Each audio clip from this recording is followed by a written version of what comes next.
नमस्कार। India speaks daily में आपका स्वागत है। इंडिया स्पीक्स डेली अर्थात no left, no right, only Sanatan voice और मैं हूं आपके साथ संदीप देव। आज का यह जो विषय है वो थोड़ा कॉम्प्लेक्स लग सकता है आपको। ये विषय आज के कथावाचकों पर है और आज के कथावाचकों पर एक दबाव है भयानक कि यदि वो इस्लाम पे कुछ बोलते हैं तो उनके विरुद्ध एफआईआर तक हो जाता है और जिसके कारण हमारे कथावाचकों को हाथ जोड़कर माफी मांगनी पड़ती है। अभी-अभी धीरेन्द्र शास्त्री जी को हाथ जोड़कर माफी मांगनी पड़ी और उनके विरुद्ध लखनऊ में पूरे मुस्लिम उलेमा उतर आए। एक और चीज मुझे जो देखने में आया कि हमारे कथावाचकों के पास, मैं क्षमा के साथ कहूंगा कि इस्लाम पर ज्ञान तो नहीं है, अपने धर्म शास्त्रों का ज्ञान भी नहीं है, जिसके कारण वह तर्क से इन लोगों की बातों का खंडन नहीं कर पाते। ये मुझे दिखा अनिरुद्धाचार्य जी जो हैं, जो बड़े फेमस हैं, अभी शायद मध्य प्रदेश के सेंट्रल जेल में एक कैदी, मुस्लिम कश्मीरी कैदी के साथ उनका संवाद हुआ और वो कैदी मुस्लिम खींचकर उनको अपने फील्ड में ले गया और अनिरुद्धाचार्य जी सरेंडर करते हुए दिखते हैं और ऐसा पहली बार नहीं हुआ है। जाकिर नायक श्री श्री रविशंकर को बड़े मंच पर बेइज्जत कर चुका है। तर्क में रविशंकर उसके आसपास भी नहीं कहीं ठहरे और मुरारी बापू तो अली मौला ही गाते हैं। चित्रलेखा है जो अजान पर रुकती है। इस्लाम का इतना भय, तो ये निर्भय कथावाचक जब खुद भी निर्भय नहीं है तो ये आम हिंदू मानस को निर्भय कैसे बनाएंगे। धर्म का प्रथम चरण है, उसका जो उद्घाटन होता है धर्म का, धर्म तत्व आप जानते कितना है, इसको मापने की जो प्रक्रिया, उसमें एक प्रक्रिया है कि आप निर्भय हो गए और यहां तो कथावाचक ही कांप रहे हैं, पत्तों की तरह कांप रहे हैं। तो ऐसे में वह सनातन समाज को निर्भय कैसे बना पाएंगे। सनातन समाज के लोगों के हृदय में सनातन का बीज कैसे रोप पाएंगे। और इसलिए दुख भी होता है, पीड़ा होती है कि हमारा हिंदू समाज जिनके पीछे चल रहा है वह खुद इस्लाम से भयभीत है और ये भय आगे जाकर इनके जो समर्थक हैं वो लाखों में हैं, उन सभी लाखों लोगों को भयभीत करेगा, इस्लाम के आगे उनको सरेंडर करवा देगा। जिनका गुरु हाथ जोड़कर माफी मांग रहा है उसका शिष्य भी हाथ जोड़कर भविष्य में माफी ही मांगेगा। जिसका गुरु एक मुस्लिम कैदी का स्पष्ट जवाब नहीं दे पा रहा है उसका शिष्य आगे क्या जवाब दे पाएगा। और ये सनातन की हार को सिद्ध करेगा। धर्म की हार तो नहीं हो सकती, पर सनातन के नाम पर जो लोग प्रसिद्धि पा रहे हैं, रोटी पा रहे हैं, धन पा रहे हैं, लोगों का स्नेह और प्रेम पा रहे हैं, वह हिंदू समाज को एक कहां किस ओर ले जा रहे हैं जहां पर इस्लाम से भय व्याप्त होता है। तो आज मैं आपको इसी संदर्भ में बताऊंगा और इस संदर्भ में मैं आपको शास्त्र में ले जाऊंगा। इसलिए हो सकता है कि आपको आज, और महाभारत के वन पर्व में धर्म व्याध की कथा आई है। धर्म व्याध, व्याध जैसे कि आप व्याध से जानते हैं, पशु का मांस बेचने वाला, फिर भी उसको धर्म व्याध कहा गया। और अनिरुद्धाचार्य जी यदि थोड़ा सा भी महाभारत पढ़े होते, धर्म व्याध की कथा पढ़े होते, तो कश्मीर के अपराध में सजा पाए हुए मुस्लिम कैदी के सामने सरेंडर नहीं कर रहे होते। कैदी वहां तालियां तो जरूर बजा रहे हैं अनिरुद्धाचार्य जी के प्रति, परंतु ध्यान से देखिए तो उनके पास न तर्क है, न तथ्य है, न धर्म है। तो आज मैं आपको धर्म व्याध की कथा भी सुनाऊंगा कि क्यों उनको धर्म व्याध कहा गया। और इस एक कथा को यदि सारे कथावाचक रट लें, मैं समझने की बात इनको नहीं कर रहा हूं, रट लें तो ये अपने कथा वाचन जिस व्यास पीठ पर बैठे हैं वहां हम और मजबूती से बैठ सकते हैं और वह हर कुतर्की को जवाब दे सकते हैं। ये एक कथा महाभारत के वन पर्व की सिर्फ एक कथा आप रट लें तो आप रट ही का रहा हूं, समझने की तो मैं देख रहा हूं स्थिति नहीं है। और छोटी मुंह बड़ी बात मेरी हो जाएगी, लेकिन मैं इसलिए कह पा रहा हूं कि हमारे सनातन धर्म को पराजय ये बता रहे हैं, पराजय स्वीकार करवा रहे हैं और ये मुझे पीड़ा दी रही। तो मैं आज आपको क्रमबद्ध तरीके से ले जाऊंगा और ले जाऊंगा आपको लिटरेचर में, अपने ग्रंथ में ले जाऊंगा, स्वाध्याय की ओर ले जाऊंगा। और ये कथावाचकों से अनुरोध है, वेद कहते हैं, महाभारत कहते हैं, उपनिषद कहते हैं, स्वाध्याय बहुत बड़ी चीज है। स्वाध्याय कीजिए जिसके कारण आप तर्क से, तथ्य से धर्म को स्थापित कर पाएंगे। स्वाध्याय नहीं होने के कारण आप लोग धर्म के पराजय का एक प्रतीक बनते जा रहे हैं। अली मौला से लेकर और मुरारी बापू तो चिता की अग्नि पर विवाह करवाने चले गए, उसकी भी ताली बजाई।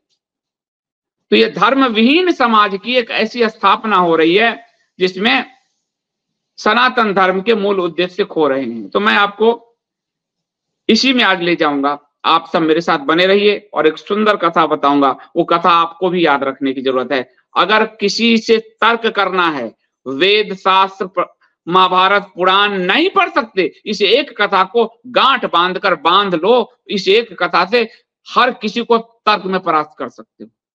और इसीलिए मैं कोर्स शुरू कर रहा हूं। अब बहुत हो चुका है, हिंदू धर्म को कुंजी ही देना पड़ेगा और वो हमारे शास्त्र में है। तो आप लोग बने रहिए मेरे साथ, वीडियो को लाइक कीजिए, मैक्सिमम लोगों तक पहुंचाइए, लाइक करके सब्सक्राइब करिए, कराइए, बेल आइकन संपूर्ण दबाइए, पूरा घंटी दबाइए, ज्वाइन बटन से चैनल को बचाए रखिए, शेयर कीजिए इसको। और आप लोग कंटेंट का एक छोटा मूल्य जरूर चुकाइए।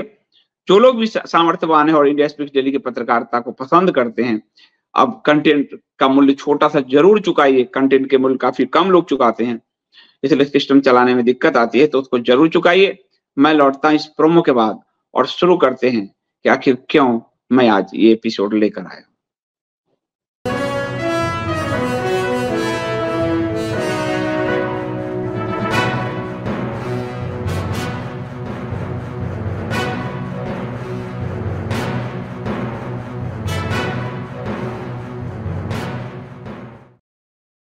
आज से मैंने एक और व्यवस्था की है। काफी सारे लोग मुझे कह रहे थे कि जो आप स्क्रीनशॉट आदि दिखाते हैं छोटा दिखता है, नहीं दिखता है।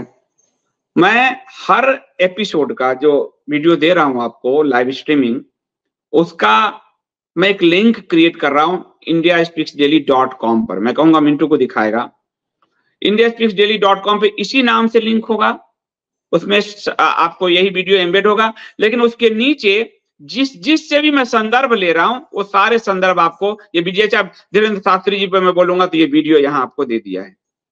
अनिरुद्धाचार्य जी पे बोलूंगा तो उसके नीचे वो लिंक वीडियो का दे दिया है।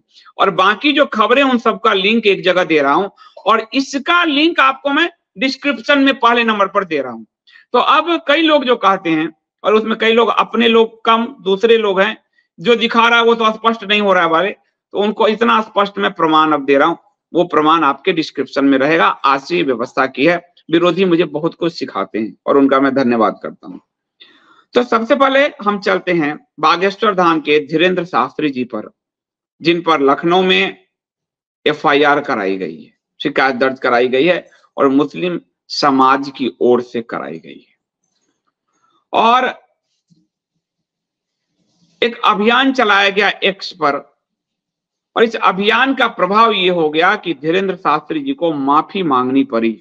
हमारे कथावाचक जो समाज के दिग्दर्शक हैं वो हाथ जोड़कर माफी मांग रहे हैं। कहानी क्या है, कहानी क्या हुई? कहानी हुई कि धीरेन्द्र शास्त्री जी शुक्रवार को इन्होंने माफी मांगी। ट्रेंड चल रहा था, लेकिन अब भी मुस्लिम समुदाय शांत होने को तैयार नहीं है। इसमें हुआ क्या, मैं धीरेन्द्र शास्त्री जी पर ही भरोसा करूंगा। उनका मामला जो है कि कोई जिन्न से ग्रस्त व्यक्ति उनके पास पहुंचा। जिन्न, ये उनका बयान है, बयान भी अब मैं आपको स्टिकर पे दिखाऊंगा ताकि आप लोगों को दिखा करे। जिन्न से ग्रस्त व्यक्ति मुस्लिम, जिन्न से ग्रस्त मुस्लिम उनके पास पहुंचा और उसने बताया कि उसका नाम अली है। धीरेन्द्र शास्त्री जी ने कहा कि तुम्हारे पास अली है तो मेरे पास बजरंगबली है, और वो आपके भी पिता हैं। मौला अली अहिंसा और मुसलमानों के देवता हैं। मेरे दिल में उनके लिए सम्मान है। अगर किसी को मेरे शब्दों या बयानों से ठेस पहुंची है तो मैं माफी मांगता हूं। जो धीरेन्द्र शास्त्री जी ने कहा, उन्होंने कहा कि जिस जिन से ग्रस्त एक व्यक्ति से पूछा कि उसका नाम क्या है तो उसने उत्तर दिया अली। इस पर मैंने कहा कि मेरे पास है बजरंगबली। इस बात को मौला अली से जोड़ दिया गया, जो कि गलत है। मेरी इन सब बातों को तोड़ मरोड़ कर पेश किया गया। मैं किसी भी धर्म के भगवानों और उनके धर्म गुरुओं के खिलाफ नहीं हूं। मैं सबका सम्मान करता हूं। धीरेन्द्र शास्त्री जी के इसी बयान में शायद अतिशय विनम्रता के कारण कई गलतियां हो गई, जो मैं आपको बताता हूं। लेकिन मुस्लिम समाज कहां मानता है, वो तो जितना झुकोगे उतना झुकाता है। इस पर शुक्रवार को शिया चांद कमेटी के अध्यक्ष मौलाना सैफ अब्बास नकवी लखनऊ की चौक कोतवाली में शिकायत लेकर मुकदमा दर्ज कराने पहुंचे। इन्हीं का बयान रहने दो। मुकदमा दर्ज कराने पहुंचे कोतवाली में। ये जो मुकदमा शिकायत दर्ज कराने जो शिकायत पत्र सौंपा गया, उसके हिसाब से सैफ अब्बास नकवी ने आरोप लगाया है कि धीरेन्द्र शास्त्री ने शिया और सुन्नी समुदाय की भावनाओं को ठेस पहुंचाई, और जिसके बाद इनके खिलाफ अभियान शुरू हुआ, और अभियान शुरू होते ही धीरेन्द्र शास्त्री जी को माफी मांगना पड़ा। तो पहली बात, धर्मगुरु को निर्भय होना चाहिए, धर्मगुरु को ज्ञानवान होना चाहिए। बजरंगबली से अली की तुलना बजरंगबली से नहीं हो सकती, यही ये गलत करते हैं। बजरंगबली हमारे यहां रुद्र के अवतार हैं, हंसावतार, और अली खलीफा थे, पैगंबर मोहम्मद के वो दामाद थे। एक मनुष्य की तुलना, एक खलीफा की तुलना आप बजरंगबली से नहीं कर सकते। और अली को सुन्नी समुदाय उनको खलीफा भी ठीक से नहीं मानता। अली बहुत अच्छे थे, बाकी खलीफाओं से नेक दिल थे वो, लेकिन वो नमाज में बैठे थे, उनका गला काट दिया। उनके पुत्र जो हैं हसन हुसैन, उनका करबला में बलिदान हुआ। ये जो सीरिया का शासक है, सीरिया ने अपने ही पैगंबर के फैमिली को खत्म किया। और ईरान जो है वो अली की परंपरा को मानता है, इसलिए वो शिया है। जो पैगंबर साहब के वंश में विश्वास करता है वो शिया है। और जो पैगंबर साहब ने जैसे कहा कोई व्यक्ति केंद्र नहीं, सिर्फ अल्लाह और एक कुरान, उसमें भरोसा करता है वो सुन्नी है। और इसलिए सऊदी अरबिया आदि में तो पैगंबर मोहम्मद के पुत्री के कब्र आदि को भी उजाड़ के होटल आदि बनाया गया। ये भी खबरें विदेश की मीडिया में आई, पर उन सबसे इनका आहत नहीं होती। ये आहत होते हैं हमारे कथावाचकों से। और इनको वास्तव में भारतीय मुसलमानों के मेंटेलिटी को समझना हो तो प्रोफेसर रामेश्वर मिश्र पंकज की किताब सबको पढ़ना चाहिए। छोटी पतली सी किताब है, कपोत पे है। कुरान तो है पर मुसलमान कोई नहीं। वास्तव में यहां कोई भी नकलीपन इतना ओढ़ा है कि, और इनसे हम हमारे कथावाचक भयाक्रांत हैं। ये पुस्तक छोटी सी है, मैं धीरेन्द्र शास्त्री जी को भेजूंगा, वो अच्छा आदमी है, धर्मगुरु हैं, कथावाचक हैं। ये पढ़नी चाहिए। उनका किताब पता मैं कहूंगा कि निकाल के कोई दे मुझे, पढ़नी चाहिए। क्योंकि जब आप इस्लाम पे बोलते हो तो कमांड भी होनी चाहिए, और तब आप वो जवाब देते कि तुम जो कह रहे हो तुम्हारे सुन्नी समुदाय अली को मानते हैं, तुम लोगों ने अली का गर्दन उतारा, तुम मानते हो, तुमने उनके बच्चे नवाजों को, उनको पैगंबर साहब के नवाजों को करबला में गला काटा, तुम मानते हो, लेकिन ये माफी मांगने पे आ गए। और इससे क्या है कि इनके जो लाखों समर्थक हैं उन सबके अंदर का आत्मविश्वास माफी मांगने, सरेंडर की भूमिका में आ जाएगा। वो सारे लाखों सब सरेंडर करेंगे इस्लाम के आगे। Surrender surrender surrender. तो पहली बात तो यह है कि इतने बड़े कथावाचक को समझना चाहिए। और बजरंगबली रुद्र अवतार हैं, रुद्र। महाभारत में कथा आती है, वन पर्व में ही है, कि जब भीमसेन जा रहे हैं और हनुमान जी हैं, हनुमान जी उनके बड़े भाई हैं, तो हनुमान जी वृद्ध रूप में हैं और उनका पूछ है। भीमसेन कहते हैं, और वो गुस्से में निकले हैं भीमसेन, दोनों पवन पुत्र हैं। तो भीमसेन कहते हैं कि पूंछ हटाइए। हनुमान जी कहते हैं पूंछ हटा दो तुम मेरा। तो भीमसेन बड़ा प्रयास करते हैं, पूंछ हिलता नहीं। तो भीमसेन के अहंकार को तोड़ते हैं, बल के अहंकार को, हनुमान जी। तो भीमसेन हनुमान जी से कहते हैं हमको आप वो रूप दिखाइए जिस रूप से आपने इतने बड़े लंका को जला दिया था त्रेता में। हनुमान कहते हैं, भगवान हनुमान जी रुद्र कहते हैं कि वो रूप मैं तुम्हें नहीं दिखा सकता, क्योंकि हर युग की एक मर्यादा है। वह रूप मैं त्रेता में तो धारण कर सकता था, द्वापर में नहीं कर सकता। द्वापर में धर्म का ह्रास हुआ है, क्षय हुआ है, क्षरण हुआ है, और इसलिए मैं वो रूप तुम्हें नहीं दिखा सकता। तो भीमसेन कहते हैं कि चारों युगों की प्रकृति क्या है, चारों युग के बारे में बताइए। तो हनुमान जी बताते हैं चारों युगों के बारे में, और उसी चार युग की पहचान है। जैसे विष्णु जी को कहा जाता है शुक्लांबरधरम विष्णुम शशिवर्णम चतुर्भुजम प्रसन्न वदनम ध्याये सर्व विघ्नोपशांत है। ये जो सतयुग है उसमें क्योंकि सत्य का इतना प्रकाश है, इसलिए वहां भगवान विष्णु श्वेत वर्ण में, भगवान विष्णु जो है श्वेत वर्ण में है। कृतयुग में, त्रेता में जब वो आते हैं वहां, तो वो लाल वर्ण में हो जाते हैं।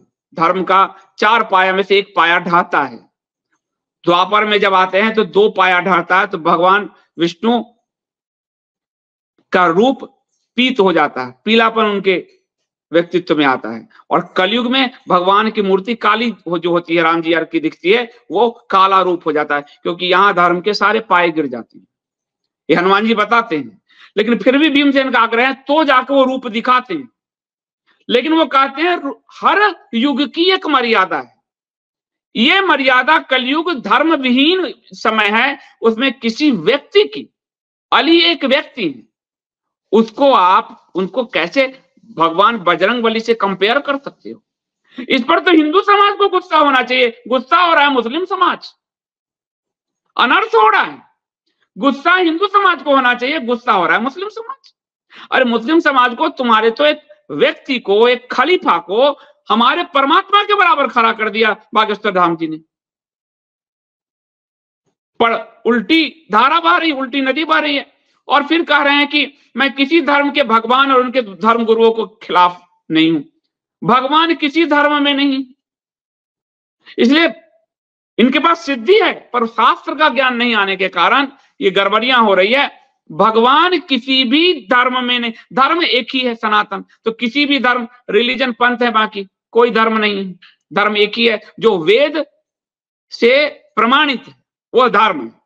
जो वेद में है वही धर्म है। ये धर्म की व्याख्या वेद व्यास जी देते हैं, जो वेद में है वही धर्म है। और वेद में ये असुर तो थे नहीं, ये सब वो असुर थे, ये नहीं थे अभी के वाले। तो एक तो ये धर्म नहीं है, दूसरा कि यहां इनके यहां कोई भगवान नहीं है, कोई भगवान, एक अल्लाह है। भगवान इनके यहां है नहीं, और उनके धर्म गुरु वो मानते नहीं। वो तो एक पैगंबर मानते हैं और खलीफा मानते हैं, धर्म गुरु वो मानते नहीं। तो यहां भी हमारे ही संस्कृति का क्षरण किया गया। लेकिन गुस्सा हमें हिंदू समाज को होना चाहिए, तो गुस्सा वो लोग हो रहे हैं और उसके कारण ये माफी मांग रहे हैं। तो उसका प्रभाव क्या पड़ेगा कि कुछ भी बोलने के लिए भारत में अब धर्मगुरु डरेंगे। जब इतने बड़े फॉलोअर्स वाले कथावाचक के साथ ये हो जाएगा तो कुछ भी बोलने के लिए, और इसीलिए अली मौला किया जाएगा उनको प्रसन्न करने के लिए, उनको प्रसन्न करने के लिए, अरब से संस्तुति लेने के लिए। और क्यों? क्योंकि विवाद में क्यों पड़े? अच्छा व्यापार चल रहा है। जितने भी कथावाचक है विवाद में क्यों पड़े? इसलिए चित्रलेखा अजान पे चुप हो जाती है। वो उस अजान का मतलब नहीं जानती, ला इलाहा इल्लल्लाह मुहम्मदुर रसूल अल्लाह, उसका वो मतलब नहीं जानती, वो चुप हो जाती है। दुकान चलती रहनी चाहिए, पर इस दुकान के कारण हिंदू समाज का जो बेड़ा गर्क हो रहा है, उनके अंदर का पुरुषार्थ, आत्मविश्वास जो खंडित हो रहा है, उसका क्या? तो ये बड़ा है कि धीरेन्द्र शास्त्री जी को घुटने पे लाया गया मुस्लिम समाज के द्वारा, ट्रेंड चला के और शिकायत दर्ज करा के। एक बात। दूसरा, फिर यहां पे दूसरा कि धीरेन्द्र शास्त्री जी को हमारे देवी देवताओं, यानी उनके भी देवी देवता, सनातन धर्मी देवी देवताओं का कभी किसी मनुष्य से तुलना ना करें। दूसरी बात। तीसरी बात, कोई भगवान सिर्फ हमारे धर्म में है, सनातन धर्म में, और कहीं नहीं है। चौथी बात, धर्म गुरु भी हमारे यहाँ है, अभी हमसे निकले हुए सिख पंथ में है, बाकी धर्म गुरु उनके यहाँ खलीफा है, पैगंबर है, नहीं है। और चौथी बात, आप बहुत बड़े फॉलोअर हैं, आपके सब सम्मान करते हैं हिंदुस्तान से, मत माफी मांगिए, वरना आपके फॉलोअर्स का आत्मविश्वास टूट जाएगा। आप एक बार माफी मांगेंगे, वो 50 बार माफी मांगेंगे। आप एक बार डरेंगे, वो 100 बार डरेंगे। आत्मविश्वास जब खंडित हो जाता है किसी समाज का, वो खड़ा नहीं हो पाता, और वो खड़ा नहीं होता तो वो हार जाता है। इसलिए मेरी हाथ जोड़कर आपसे करबद्ध विनती है, माफी मत मांगा कीजिए। केस लड़ना है, वकीलों की टीम, इतने पैसे हैं आपके पास, लड़ो ना केस। फाइटर चाहिए। इस देश में महात्मा गांधी से ज्यादा सुभाष चंद्र बोस को लोग पूजते हैं। इस देश में मान सिंह की पूजा कोई नहीं करता, राणा की पूजा आज भी सब घर में, हर घर में दीवार पर है। हार ही जाओ लेकिन लड़ो। जो लड़ता है उसको ये समाज आंखों पर बिठा कर रखता है। इसलिए हमारे देवताओं ने लड़ते हुए, इंद्र लड़े, राम लड़े, कृष्ण लड़े, अर्जुन लड़े, भीम लड़े, युधिष्ठिर लड़े, शत्रुघ्न लड़े। लड़ना बहुत जरूरी, हारना नहीं, लड़ना जरूरी है। तो ये मैं आपसे विनती करता हूं। अब मैं दूसरे कथावाचक पे आता हूं, अनिरुद्धाचार्य जी।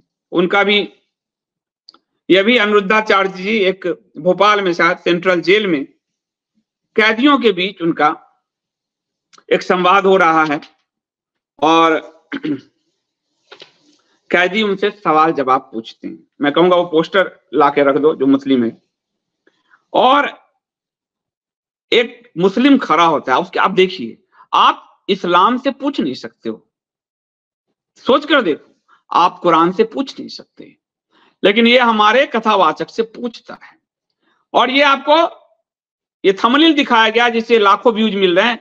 कहीं भी इन्होंने नहीं कहा नीची आवाज में बात करो, हमारे धर्म को गलत, ये कुछ नहीं कहा है। पर आजकल थंबनेल ऐसा बनाया जाता है कि आपको दिखे और आप लोग देखे और व्यूज बढ़े और पैसा मिले, यही होता है। पूरा वीडियो आप सुनिए। इसमें एक ये हयात मोहम्मद शौकत है, ये व्यक्ति जो खड़ा है इसका नाम है हयात मोहम्मद शौकत, और वो जेल में सवाल पूछ रहा है। सबसे बड़ा सवाल पूछता है वो कि धर्म अधर्म क्या है। वो पूछता है कि आपके यहां कहा जाता है, सनातन धर्म में कहा जाता है कि अधर्म का नाश हो, तो हम सबका कौन है अधर्मी, कौन है धर्मी, कौन है अधर्मी। तो शास्त्र से प्रमाण देने की जगह अनिरुद्धाचार्य जी कहते हैं जो दूध पीता है वो धार्मिक, जो शराब पीता है वो अधार्मिक। आप देखिए, जो दूध पीता है वो धार्मिक और जो शराब पीता है वो अधार्मिक।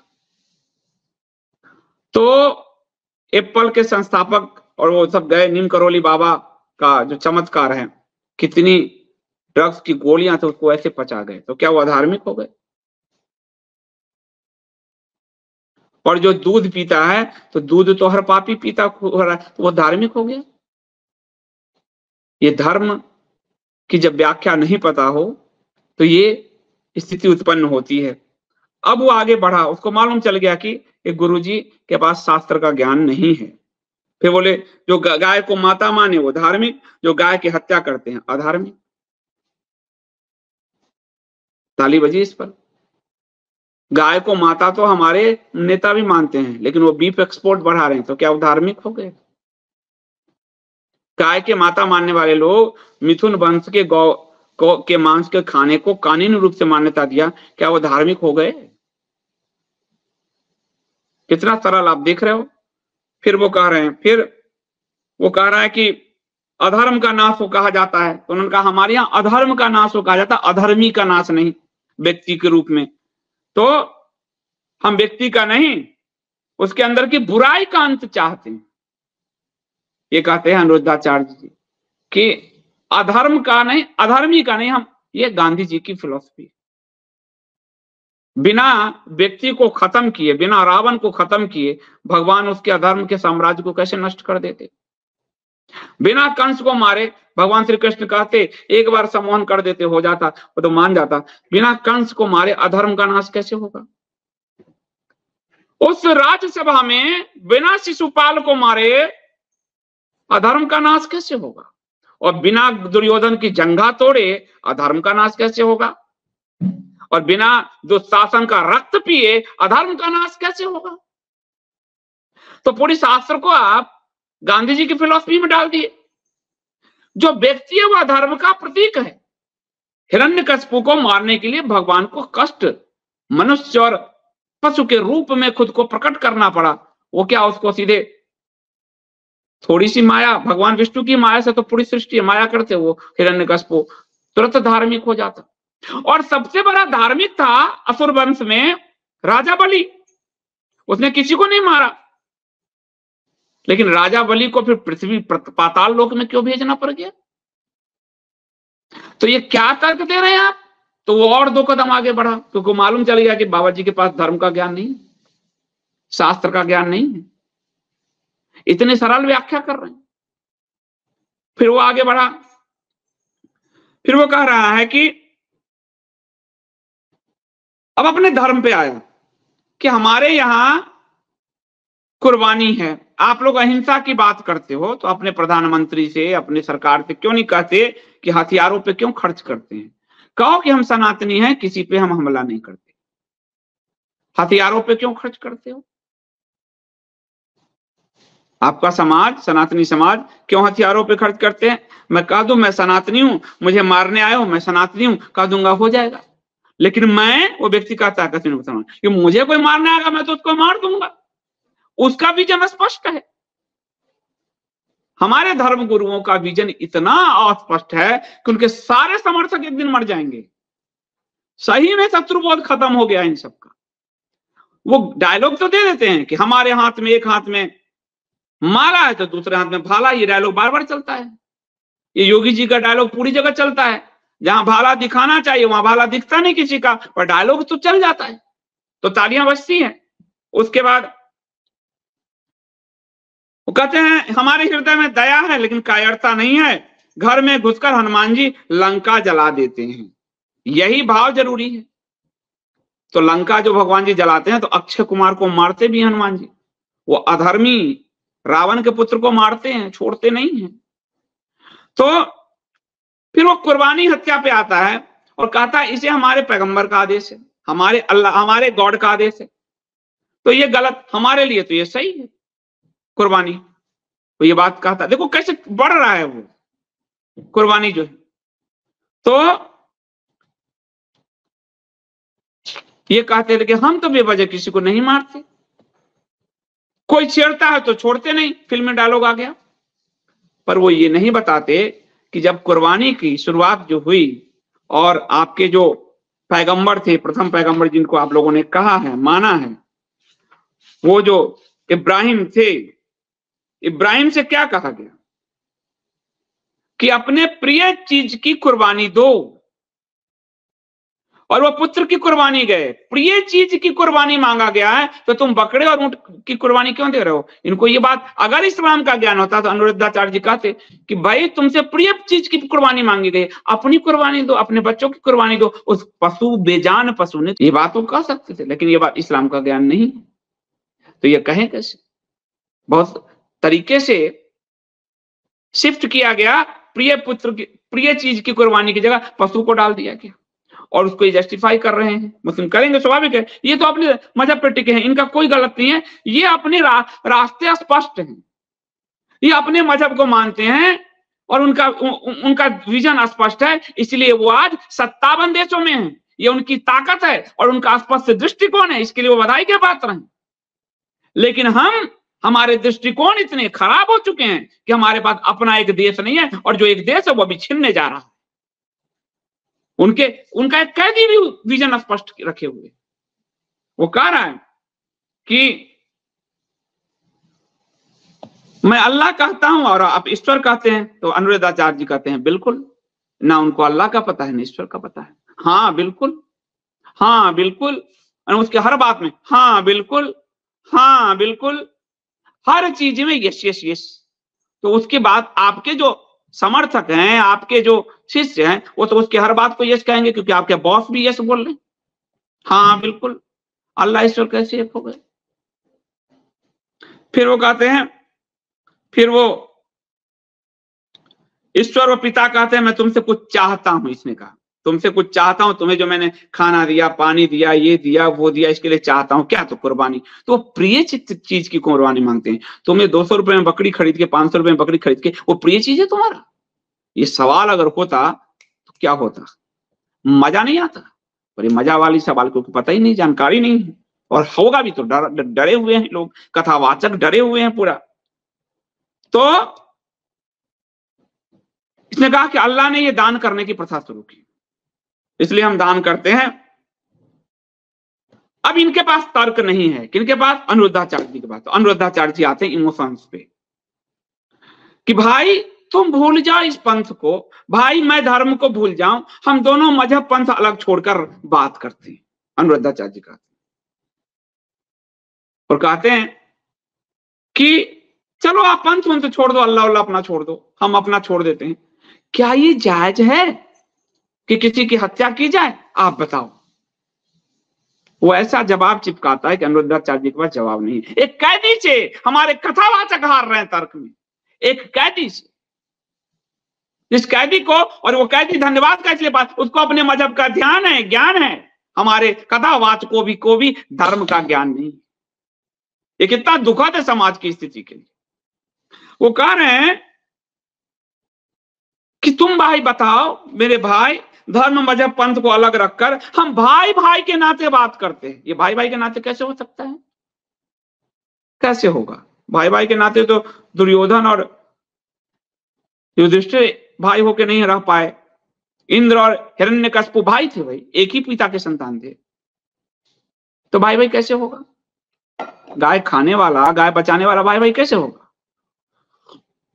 हमारे लिए तो असुर वृत्ति, देव वृत्ति इसलिए तो है। तो बताओ भाई, क्या हत्या जायज है? वो जो जवाब देता है सुनिए, बोला हत्या परिस्थिति जन्य है। ये समाजशास्त्र का सिद्धांत है कि यदि परिस्थिति हो तो हत्या की जा सकती है। वो व्यक्ति कहा है, कैदी, और उसने उदाहरण दिया कि अभी एक जेल में कैदी आया, उस कैदी ने उसकी किसी का वो रेप करके आया था, आया यहां से, उसको जमानत मिली, यहां से गया, उसके भाई ने मार दिया। अब कहता है ये कैदी, मैं ये नहीं कह रहा कि हत्या, लेकिन परिस्थिति उत्पन्न हुई तो मारा, परिस्थिति जन्य हत्या हो सकती है, ये इस्लाम को मानने वाले ने कहा। तो अब अनिरुद्धाचार्य जी के पास जवाब नहीं, तो अनिरुद्धाचार्य जी कहते हैं, और ये कह रहा है, और परिस्थिति में जो मुझे मारने आएगा मैं मारूंगा। उसने कहा, शौकत, क्या नाम है उसका, शौकत ने, कि अगर कोई परिस्थिति जन्म में मुझे मारने आएगा तो मैं तो मार दूंगा, आप बताइए। और फिर उसने कैसे कुतर्क गढ़े, और देखिए इनका, कि आप अपने सरकार से कहिए ऑल आउट बेचना बंद कर दे, वो भी तो मच्छर को मारते हैं, आप तो सब में प्राण देखते हो। कहिए कि कृषि बंद करवा दें, उसमें भी तो जीव की मारे जा रहे हैं, वो अपनी कुर्बानी को कैसे जस्टिफाई कर रहा है? आप सोचो, उसके तर्क देखो। ये जो आप कॉकरोच को मारने के लिए आपके इतने प्रोडक्ट चल रहे हैं, वो कौन सरकार को बंद कराने, उसमें भी प्राण है, ये कह रहा है। उनको बंद कराइए। जब हत्या जायज ही नहीं है आपकी नजर में, तो ये सब हत्या हो रहा है, बंद कराइए। अब अनिरुद्धाचार्य जी के पास जवाब नहीं है, तो कहते हैं परिस्थिति में, अच्छा भाई बताओ,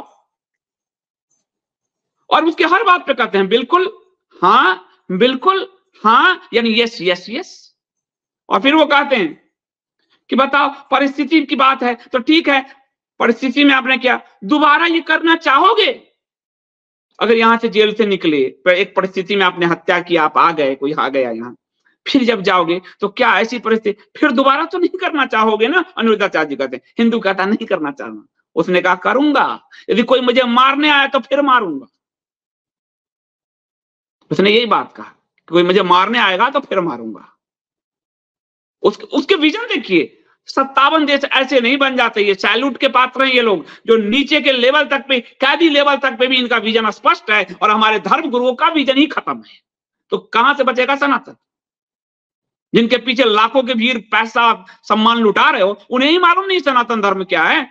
और वहां एक कैदी, एक साधारण कैदी, आज 57 देश है उनके पास, इसीलिए। और आज आपके पास एक देश नहीं है, इसीलिए ये कारण है।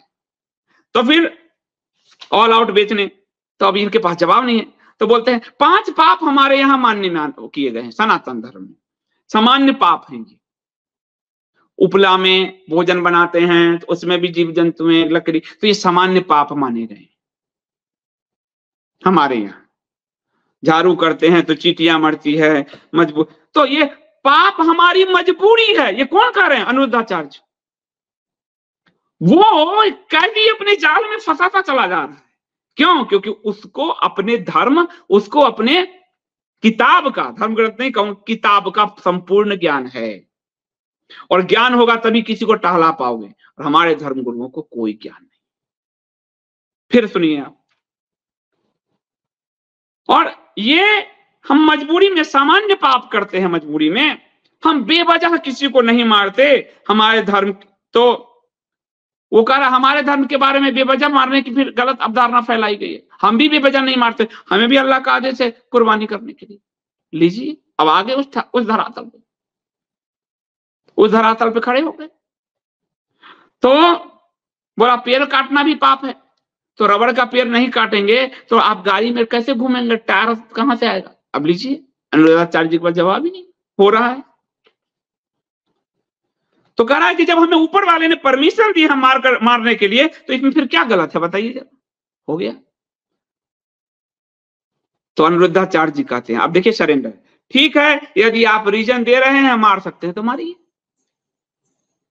तो ये हमारे कथावाचक धर्म गुरु हैं। ठीक है, आपके रीजन में अगर मारना है तो मारिए। आगे ये होता है, आप देखो तर्क से, कैदी अपने तर्क से धर्म गुरु को नेस्तनाबूद कर रहा है। और मुझे, मेरे शरीर में आग लगी है कि हमारे कथावाचकों ने हमारे हिंदू समाज की क्या दुर्दशा कर दी है, कायरता भर दिया है। और सुनिए, फिर वो कहता है, एक तर्क देता है कि जो शाकाहारी होते हैं उसके दांत सपाट होते हैं। ये कौन देता है? ये शौकत। और जो मांसाहारी होते हैं, जैसे कुत्ता, शेर, ये कहता है उसके 4 नुकीले दांत होते हैं। मनुष्य के भी 4 नुकीले दांत हैं, इसलिए मनुष्य मूल रूप से मांसाहारी है। अब लीजिए, तो अनिरुद्धाचार्य जी यहां एक तर्क देते हैं कि जो मांसाहारी हैं वो अपने जीभ से पानी चाट कर पीते हैं, चाहे शेर हो, कुत्ता हो। लेकिन जो मांसाहारी नहीं है वो होठों से पानी पीते हैं। बताओ, तुम होठों से पानी पीते हो या चाट कर पीते हो? तो लोग ताली बजाते हैं इन चीजों पे। फिर आगे, फिर वो कहते हैं हमारे यहां भाई मनमाने ढंग से बकरा बकरी की जो बलि चढ़ाते हैं वो गलत है। यहां भी अनिरुद्धाचार्य जी को धर्म का ज्ञान नहीं, बलि प्रथा का ज्ञान नहीं। हम तो 56 भोग वाले हैं। हमारे पास जब 56 भोग हैं तो हम क्यों बलि चढ़ाएं, क्यों खाएं, मांसाहार क्यों करें? मांसाहार क्यों करें? ठीक बात है। तो उन्होंने कहा अगर आपकी विचारधारा में खाना है मांसाहार, हम नहीं खाते, दोनों अपनी अपनी विचारधारा मानते हैं, हो गया। एक हिंदू कैसे परास्त करेगा आखिर इनको? कैसे करोगे? बताओ कैसे करोगे जब आपके धर्मगुरु ऐसे सरेंडर बोल रहे हैं? और किसकी विचारधारा श्रेष्ठ है यह निर्णय बाद में किया जाएगा। अपनी जगह जगह सब ठीक है, अगर विचारधारा श्रेष्ठ नहीं तो अपनी अपनी जगह, यानी तुम खाओ, हम कुर्बानी करो। अब वो आदमी आता है अपने रूप पर, कौन? शौकत। हमें बताया जाता है बचपन में चोरी पाप है, चाहे वो 5 पैसे की चोरी हो, चाहे 5 लाख की चोरी हो। अब वो डायरेक्ट बोलने की जगह से घुमाता है, हमारे यहां चोरी पाप है, सब मानव को सिखाया गया। 5 पैसे की चोरी हो और 5 लाख के। अरुणिताचार्य जी कहते हैं बिल्कुल। तो फिर कहता है, पर मुझे बड़ा दुख होता है कि फिर भगवान कृष्ण को आपके यहां माखन चोर क्यों कहते हैं? उनको चोरी क्यों, उनको चोर क्यों कहा? क्या मेरा बेटा बचपन में चीनी, कोई हर बच्चा चोरी करता है, उसने कहा मेरा बच्चा चीनी चुराएगा बचपन में तो बड़ा हो जाएगा, वो शादी हो जाएगा तो क्या मैं उसको कहूंगा चीनी चोर है? अनिरुद्धाचार्य जी पर तत्काल जवाब नहीं पूछता, तो वो कहते हैं कि भाई तुमने कहा माखन 5 पैसे की चोरी भी 5 लाख की चोरी चोर है, तो माखन की चोरी चोरी नहीं, खाने पीने की चोरी हमारे यहाँ सनातन धर्म में चोरी नहीं मानी। लेकिन फिर वो संभल जाते हैं और कहते हैं माखन का मतलब चित्त, हृदय, तो माखन चोर का मतलब भगवान श्री कृष्ण सबके हृदय चुराते थे, वो हृदय रूपी मक्खन को चुराते थे और इस तरह से वो घुमाते हैं। तो यही काम हमारे मोरारी बापू का है, अली मौला अली मौला अली मौला। और यही काम श्री श्री रविशंकर को जाकिर नायक बेइज्जत करके भगा दिया। तो हमारे धर्म गुरुओं ने हमारी क्या दुर्दशा कर दी है, इस बात को देखिए और समझिए कि आप किस ट्रैप में फंस चुके हैं। धर्म विहीन समाज की स्थापना की ओर एक संगठन, एक सरकार और उसके ढेर सारे धर्मगुरु एक साथ बढ़ रहे हैं। कैसे बचाओगे अपने समाज को? कैसे बचाओगे? ये बड़ा सवाल है, पर उसको बचाने का तरीका हमारे शास्त्र में है। एक लंबी हो गई है, मैं इसको कंटिन्यू धर्म व्याध की कथा आपको रात्रि में सुनाऊंगा, 9 बजे आज मैं आऊंगा, क्योंकि वो सिर्फ कथा सुना देना नहीं है, एक एक सवाल जवाब जो है धर्म व्याध की, एक व्याध, एक बहेलिया, एक जो मांस बेचता है उसको धर्म का रूप कहा गया, एक ब्राह्मण उससे शिक्षा ग्रहण करता है और वह धर्म अधर्म समझाता है। तो कथा बहुत लंबी है, एक चला जाएगा, तो रात्रि में मैं आपको वो कथा बताऊंगा, पूरी कथा ही सुनाऊंगा धर्म व्याध की, इसका कंटिन्यू पार्ट 2 करूंगा मैं, और तब आपको पता चलेगा कि आपके कथावाचक धर्म गुरुओं की दुर्दशा क्या है, क्या दुर्दशा की है। अनिरुद्धाचार्य जी को सिर्फ 3 चीजों का ज्ञान हो जाता है इसमें, तो वो उसको परास्त कर सकते थे। एक तो हमारी जो त्रिगुणात्मक प्रकृति है, सत रज तम, इसका उनको ज्ञान नहीं है। अगर इस त्रिगुणात्मक प्रकृति का ज्ञान होता उनको, तो वो उस शौकत को वहीं धाराशायी करते थे। दूसरा, उनको पुनर्जन्म के सिद्धांत का कोई ज्ञान नहीं है। मैंने अभी एक पुस्तक बड़ी कठिन से कहां से मैं मंगवा के लोगों तक पहुंचाया है, पूर्व जन्म पुनर्जन्म के सिद्धांत का कोई ज्ञान नहीं है, वो भी इस्लाम आदि की तरह सिंपल सोच रहे हैं इसी जन्म में, वो उनको ज्ञान नहीं है। और तीसरा, उनको धर्म और अधर्म का ज्ञान नहीं है। ये 3 ज्ञान नहीं होने के कारण आज एक इस्लामिक कैदी से हमारे कथावाचक धर्म गुरु परास्त हो गए। और थंबनेल क्या बना है, बैठ जा और ढेकना कर, नीची आवाज में बात करो, ये कहीं एक लाइन बोला ही नहीं गया। ऐसे माइंड वॉश का पूरा गेम चल रहा है। मैं सभी से कहूंगा, आज आपको रात्रि में धर्म व्याध की पूरी कथा सुनाऊंगा, मार्कंडेय ऋषि जो बता रहे हैं युधिष्ठिर को। और शास्त्र कहते हैं, एक चीज कह दिया, आपको धर्मगुरु नहीं मिल रहे, वेद पर भी यास्क ने ये व्यवस्था दी है, धर्मगुरु नहीं मिल रहे, आप स्वतः मनन करो, चिंतन करो, अध्ययन करो। स्वाध्याय में इतना पावर है कि वो स्वाध्याय मार्कंडेय ऋषि को चिरंजीवी बना देता है। स्वाध्याय सबसे बड़ा पावर है। और धर्म व्याध में ब्राह्मण को वो व्याध समझाते हैं। कौशिकी ब्राह्मण है, उनको समझाते हैं कि स्वाध्याय का क्या अर्थ होता है। तो रात्रि में मैं आपको बताऊंगा, क्योंकि बहुत लंबा हो जाएगा मामला। तो रात्रि में आप आइएगा जरूर, धर्म व्याध की पूरी कथा बताऊंगा। और आप लोगों से अनुरोध है, सबके आप लोग समर्थक होंगे, सबके, पर सनातन धर्म के समर्थक रहिए। क्योंकि एक व्यक्ति की पराजय के साथ ये क्या होता था, बुद्ध काल में क्या हुआ, शास्त्रार्थ की परंपरा हुई, एक व्यक्ति, एक धर्मगुरु है, धर्मगुरु यदि पराजित हुआ तो उसका शिष्य सहित, धर्मगुरु सहित पूरा का पूरा पराजय हो जाएगा और सब के सब बौद्ध बन जाएंगे। यही चीज कुमारिल भट्ट ने सनातन धर्म के लिए किया और आदि शंकर ने सनातन धर्म के लिए किया कि गुरु परास्त किया, उसके सारे के सारे समर्थ सब सनातन धर्म में पुनः आ गए। वही विधि चल रही है। धर्म गुरुओं को एक तो कथावाचक डरे हुए हैं, इस्लाम पर क्या बोल देंगे, नॉलेज नहीं है, केस हो जाएगा और हिंदू समाज ही उनको दुत्कार देगा, तो वो एक डरे हुए हैं। दूसरा, पावरफुल है, पैसे हैं, नाम है, डरने की जरूरत नहीं है, सामना कीजिए, लेकिन उससे पहले अध्ययन कीजिए। अगर इस्लाम पे बोल रहे हैं, एक छोटी सी पतली किताब है, इसको पढ़ लीजिए, काट छांट कुछ मत पढ़िए, उनके आसमानी किताब और मत पढ़िए, अब इतनी तर्क वाला पढ़िए, छोटी सी चीजें चढ़िए। और शास्त्र में कुछ नहीं पढ़ सकते तो धर्म व्याध की कथा पढ़ लीजिए, और उसमें सारा जवाब है, 1 to वेद से लेके पूरा पुराण उपनिषद तक सब जवाब है। इतना ही कर लीजिए, कथा व्यास पे बैठे हैं, कल्याण हो जाएगा। लेकिन आपका पराजय आपके लाखों समर्थकों का पराजय है, इस बात को समझिए, वरना हिंदू सनातन धर्म को आप लोग खाली कर देंगे। भीमराव अंबेडकर परिवर्तित हुए बौद्ध में, 2-2.5 लाख हिंदू लेके चले गए।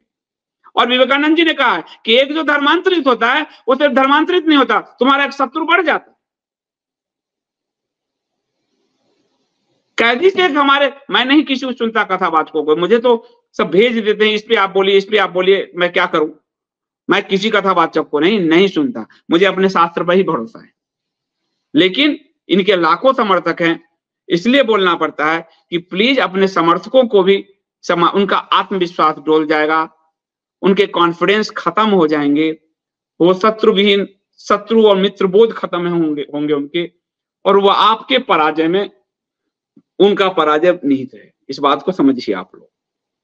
इसलिए घबराइए मत, डरिए मत, इतनी बड़े आपने तंत्र बनाए, वकीलों की टीम रखिए, जूझिए, लड़िए, स्पष्ट बोलिए। धर्म पूरे वेद का निचोड़ है सत्य, और आप लोग सत्य नहीं बोल पा रहे हैं, फिर आप धर्म गुरु नहीं है, बस एक दुकानें चली हुई है धर्म के नाम पर। और ये धर्म व्याध में आता है कि कलयुग में आगे जाकर धर्म की आड़ में कैसे कैसे दुकानें चलेंगी, ये साफ साफ है। आप इस पे आप चाहें तो प्रश्न पूछ लें, रात्रि में मैं आपको धर्म व्याध की कथा सुनाऊंगा। बहुत बहुत धन्यवाद।